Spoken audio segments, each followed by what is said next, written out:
one of the first complaints that came to Julia was, our meetings are too long. Well, it didn't take us long to realize that there's some of us that like to talk. And there's some who want to talk desperately, but weren't getting the chance. And so when I realized that there was an impatient level in me with wanting to pull information from everyone, but I was only getting it from two. And I was the third one who liked to talk, so I was blocking. And when I realized I have to, this will never work, uh, Julia saw the problem and she said, your meetings shouldn't be over an hour. They should not always be in the office. They should be at the restaurant. They should be in somebody's home. They should be in a whole different environment than just an office, because then you're real. And she said, and your hours for working, you're complaining about being at the church all the time. I only want you there 8 hours of the week. And when I say want you there, I don't mean at the church building. I mean involved in doing what you're doing as a team member in leadership. Um, and so I began to pass the leadership of the meeting. Rochelle, who was quiet spirited, boy, she could move us along in a meeting. And and Alice, she can do the same thing. They're both S-type personalities. But I tried to get them to make the agenda with me. That didn't work because I really knew what season we were in, what things had to be done. Melody, she was my go-to, let's dialogue about this person from the team because her gifts, she's a good organizer. Um, Alice is a good organizer. But Alice looks at, Melody looks at the organization for the what's coming up on the calendar. Alice wants to get the details worked out. Melody was an ideas person. Um, Amy was, okay, these are wonderful ideas floating around. Let's go get them done. And she'd make sure it got done. Rochelle would look at all of us, and she was thinking, you know, no, we got the wrong person leading this in this way. They function better over here. She had a way of looking at all of us and seeing our weaknesses and our strengths. And she finally got the nerve to be able to tell us and address it. So our meetings, I can't say we ever got to an hour, but I'm for certain with the new leadership coming in as an equiper, they will be done in an hour. Because he is he's very well able to listen and hone down and restate, and then you just move on to the next thing. And so the style of meetings is going to change with his leadership, and it's a good thing. My style sometime in leading the meeting made us all tired.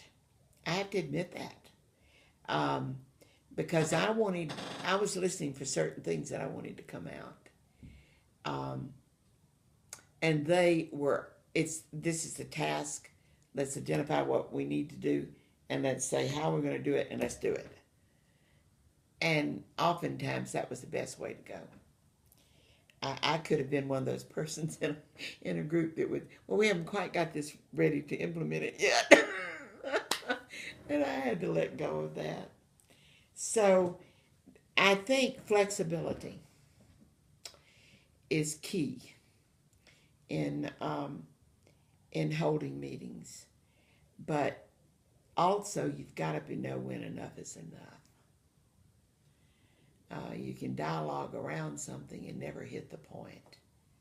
So I would suggest that some meetings are better handled when they know what you're going to deal with before they come.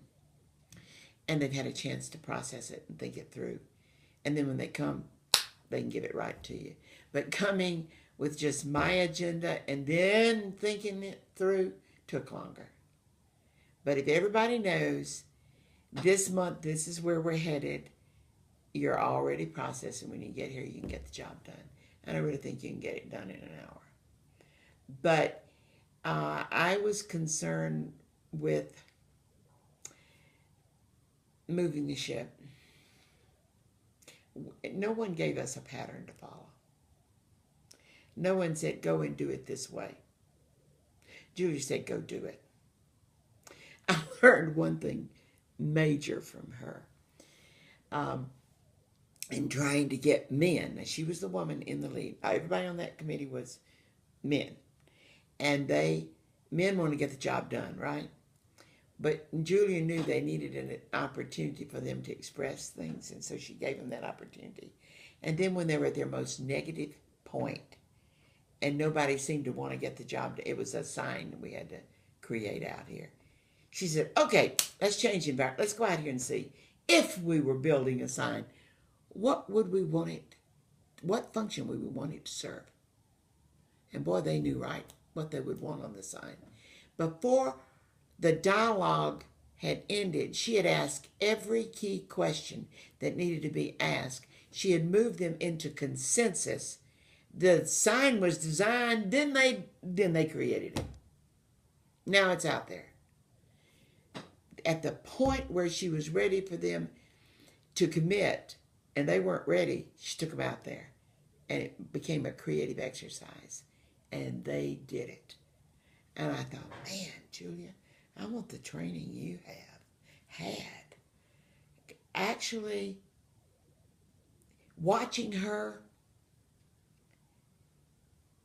lead this church to consensus on paragraph 213 is worth its weight in gold. Because it wasn't a book I read. It was watching something really work. She communicated. She never blamed anybody. She listened, and she knew right where to go.